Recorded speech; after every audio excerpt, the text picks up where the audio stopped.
The appeals chamber of the International Criminal Court has confirmed the decision, rejecting the request for interim release by the camp of former President Rodrigo Duterte.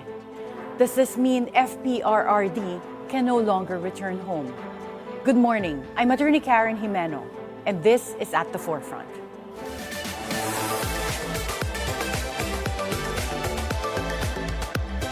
On Friday, the Philippine Supreme Court en banc directed government officials to respond to a petition for a writ of habeas corpus filed by Duterte's siblings, Kitty, Congressman Paolo, and acting Davao City Mayor Baste. The petition seeks the release of their father, former President Rodrigo Duterte, from his detention at the International Criminal Court. But on the same day last Friday, the ICC Appeals Chamber rejected the Duterte camp's prayer seeking his interim release. How will this affect the Supreme Court's decision?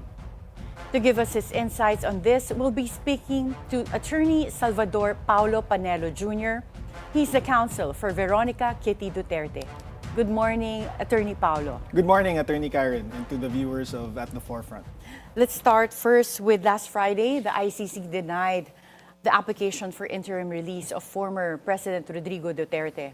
Since you're the counsel for Veronica Kitty Duterte, have you had a chance to speak with either Kitty or Vice President Sara? And what was the reaction to ICC's denial? Well, as you know, they've already issued a statement that the family accepts the decision with peaceful hearts. And I also messaged them to offering a message of support to the family.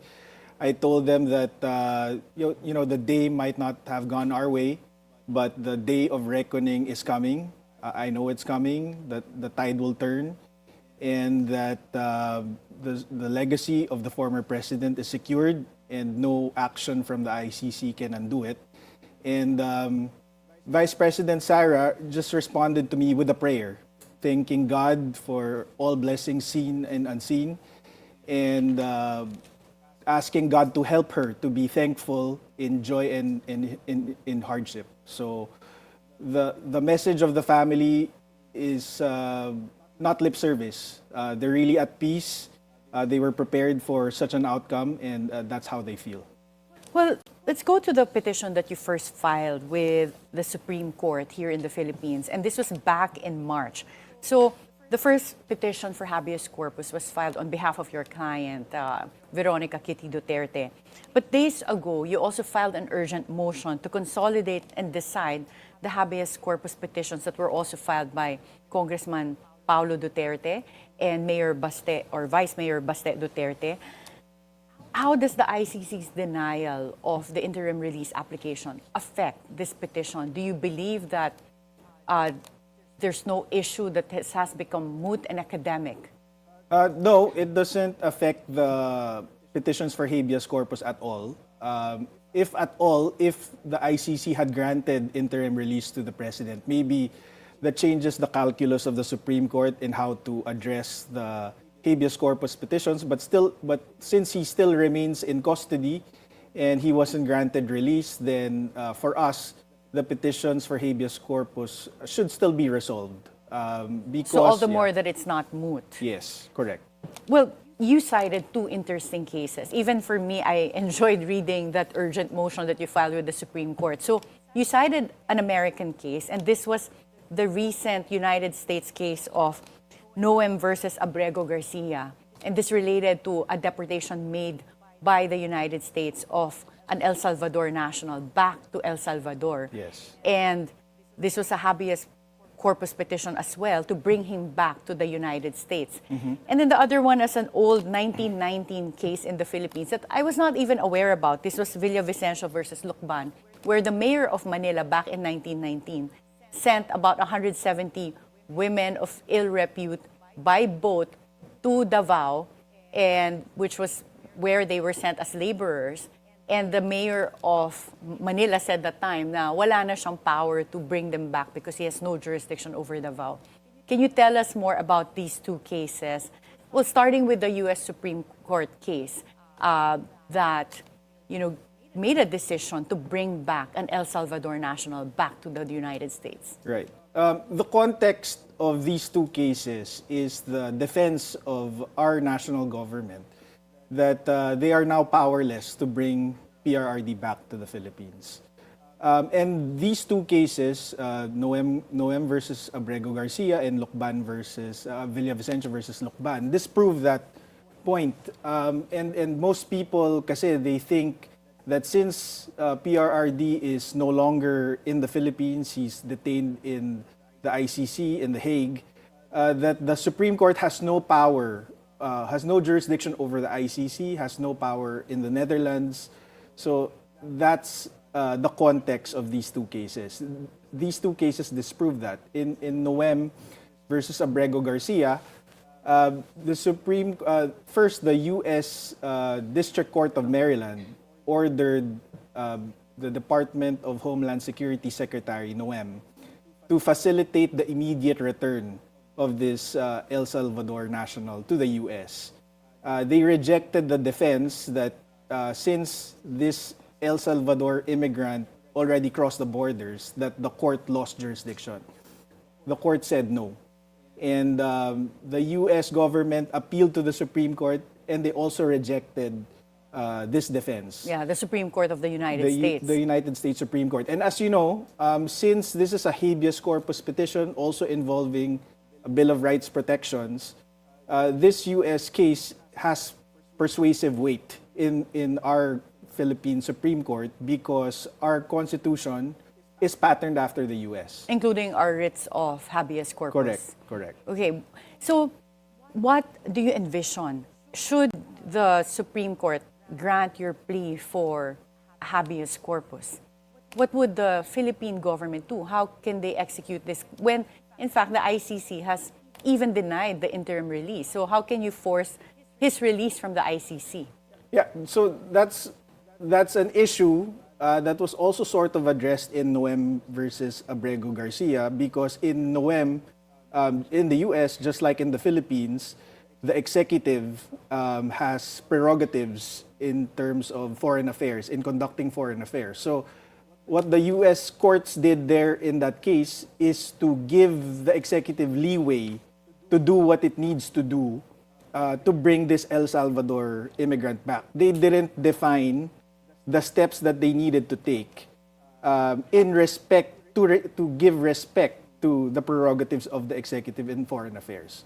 So the directive there was to take all available steps to facilitate the immediate return of Abrego Garcia. And that's the same prayer that we ask of the Supreme Court. We're not asking the Supreme Court to dictate what measures the executive should do because this would encroach upon their prerogatives, but we're asking them to take all available steps. So Noem Garcia provides a blueprint for our Supreme Court on what it can direct our Philippine government to do. Yeah, and one of the things that you cited in your urgent motion are the instructions there in terms of just the facilitating. Yes. So you leave it up to the executive branch. But also, I think from a legal standpoint, the important point you made was the jurisdiction of the Supreme Court is on the officials that they're asking to facilitate the return. They're not asserting jurisdiction over, in The this case, ICC. the ICC. Yes, correct. Or to President Duterte, are Yes. you acknowledging in this case na wala ng jurisdiction ba yung Supreme Court doon sa body of the person that's subject to of the habeas corpus petition? So no, what's clarified by Noem versus Abrego Garcia and even in Villavicencio versus Lucban is that a writ of habeas corpus is directed to the respondents in the case, not to the person arrested, not to foreign entities. It's directed to the respondents. So going over to the Villavicencio versus Lucban case, the Supreme Court, our Supreme Court there said, it doesn't matter where the person is confined, as long as the respondents are within the jurisdiction of the court, then it can order these respondents to undo what they had done. So obviously, the Supreme Court has jurisdiction over our government officials. So Yeah. that's what's important. I think people are thinking about it wrong when they say the Supreme Court has no jurisdiction over the ICC. That's a given. So what's important here is that the Supreme Court retains jurisdiction, power, authority over our own government officials. Okay, so in this case, are you visualizing na kailangan mag-private jet din, pabalik, si former President Duterte, the way they took him out of the Philippines? They used the entire government machinery to bring PRRD to The Hague. So the expectation is that they should exercise or exhaust all of this machinery to bring him back. Yeah.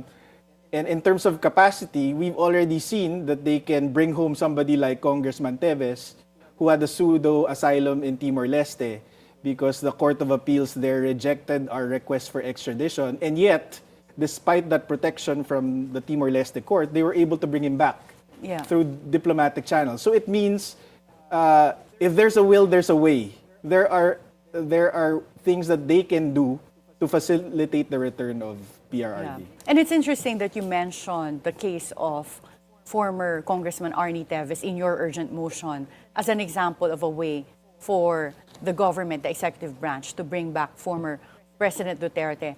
But correct me if I'm wrong, in the return of Atty. Teves, the Interpol also had participation there. Do you think in this case, the Interpol or some other foreign arm would be able to help return former President Duterte to the Philippines? But before you answer that question, we'll have to take a short break. At the forefront, we'll be right back.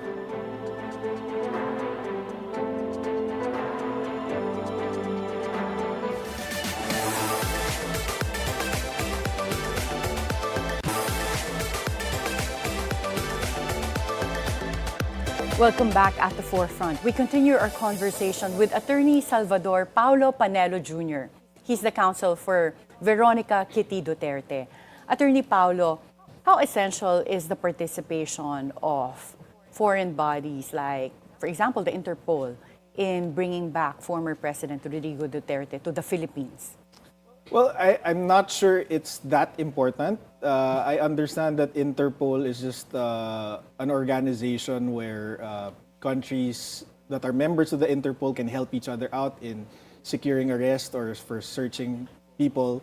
So I'm not sure that's too important. What's important to us is that the Philippine government should exhaust good faith efforts, exhaust all their remedies, diplomatic or otherwise, to facilitate the return of the president. We know it's not going to be easy. The reason I asked about Interpol was because in the Senate hearing that looked into the inquiry into the arrest of former President Duterte, what was being cited was not our commitment to the ICC because we have withdrawn from the Rome Statute, but it was according to the people who attended DOJ Secretary Boying Remulla at the time. They were citing our commitments to the Interpol, our international commitments. Right, but that doesn't really mean anything because I think everybody knows by this time that the Interpol requests are not obligatory.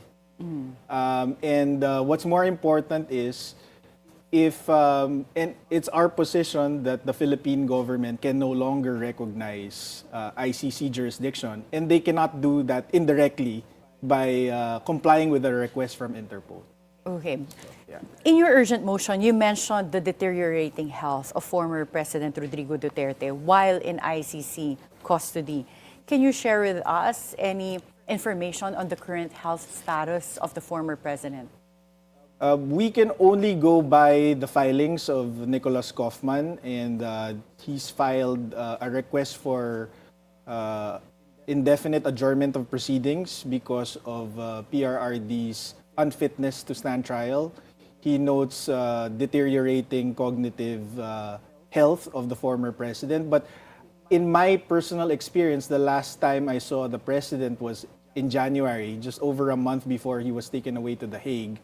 I had dinner with him, with my dad, Sal Panelo, and Senator Bongo.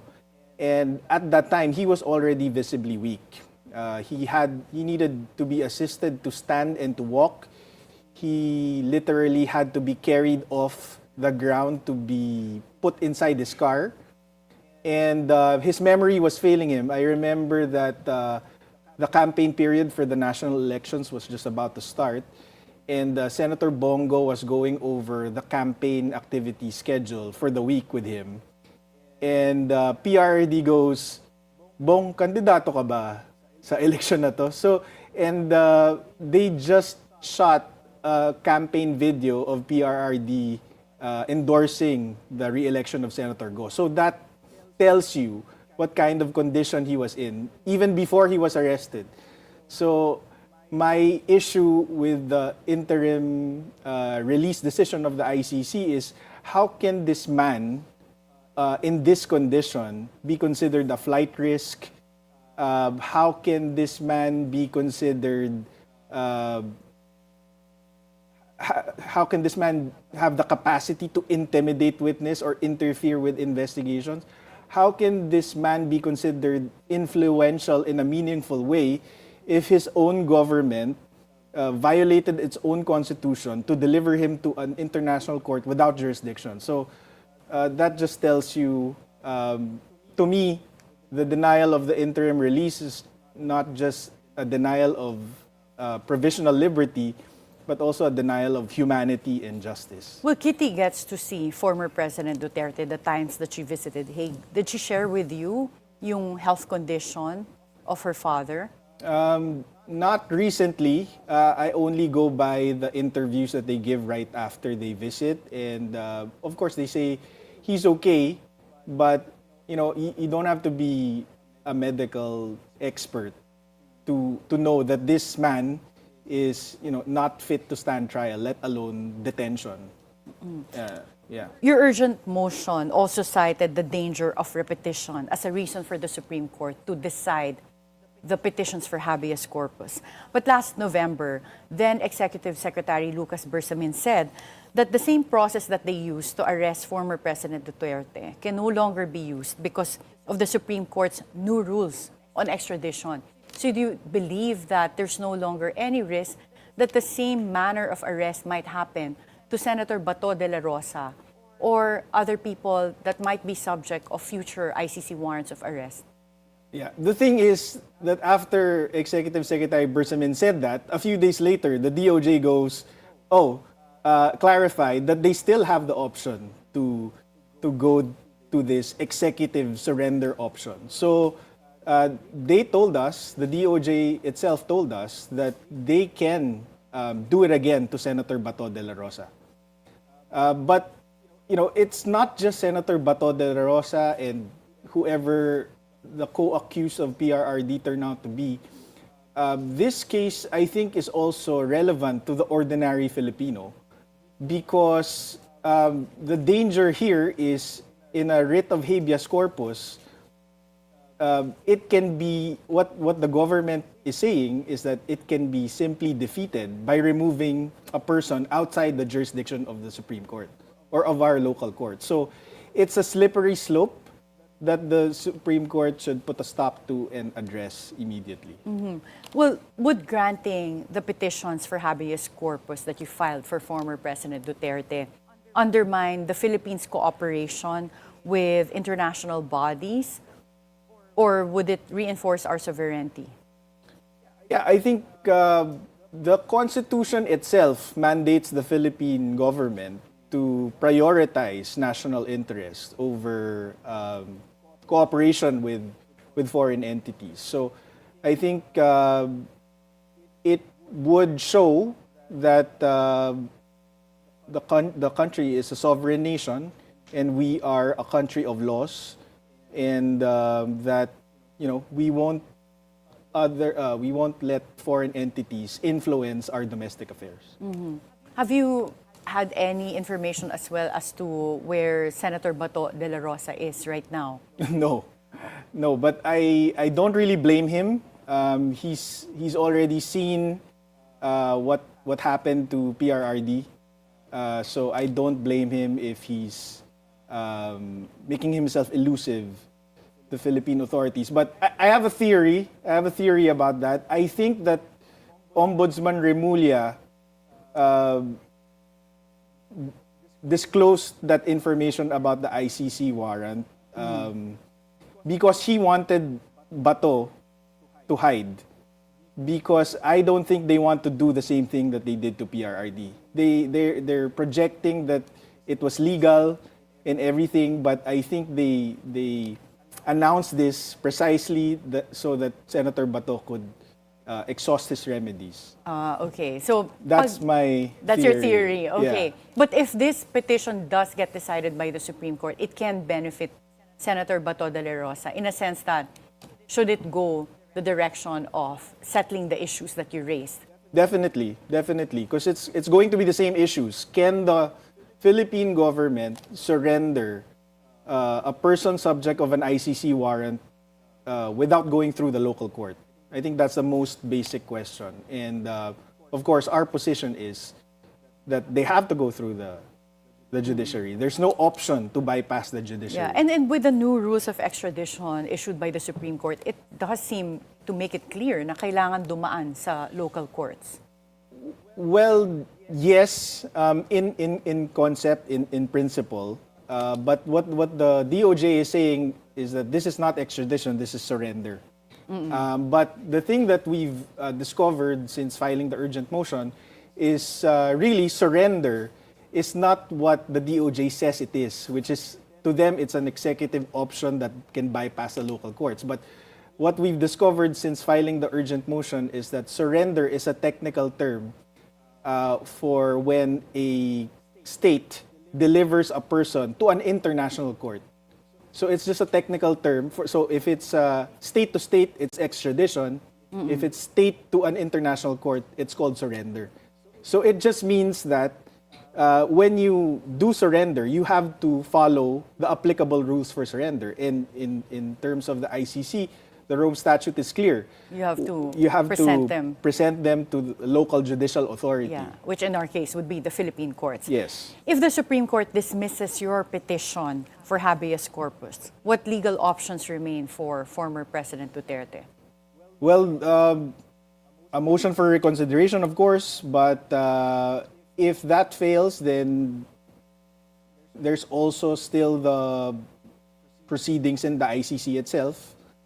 And if the Supreme Court will dismiss the petitions and say the executive has the prerogative to surrender an individual to the ICC, then maybe the next administration can exercise the same discretion to try to bring him back, even without a Supreme Court order. Okay, and finally, some critics might say that this is political than purely legal when you filed that petition for habeas corpus.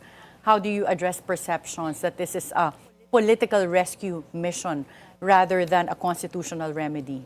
Oh, like I said, it doesn't affect just PRRD, not only affects Senator Bato, it affects every Filipino.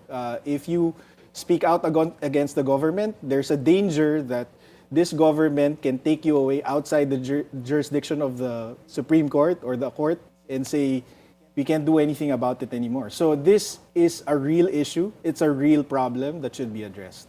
Thank you so much, Atty. Paolo Panelo, and a pleasure to have you here this morning. Thank you, Karen. Thank you for having me. The Supreme Court has yet to decide on the habeas corpus petition for former President Rodrigo Duterte. Meanwhile, there are unconfirmed reports that the ICC has also issued an arrest warrant against Senator Ronald Bato de la Rosa. Some see these developments as justice served for the victims of FPRRD's war on drugs. But for others, the extra-legal rendition of FPRRD is an injustice to the former president. Join us again tomorrow for conversations on issues that matter. I'm Atty. Karen Jimeno. Always stay at the forefront.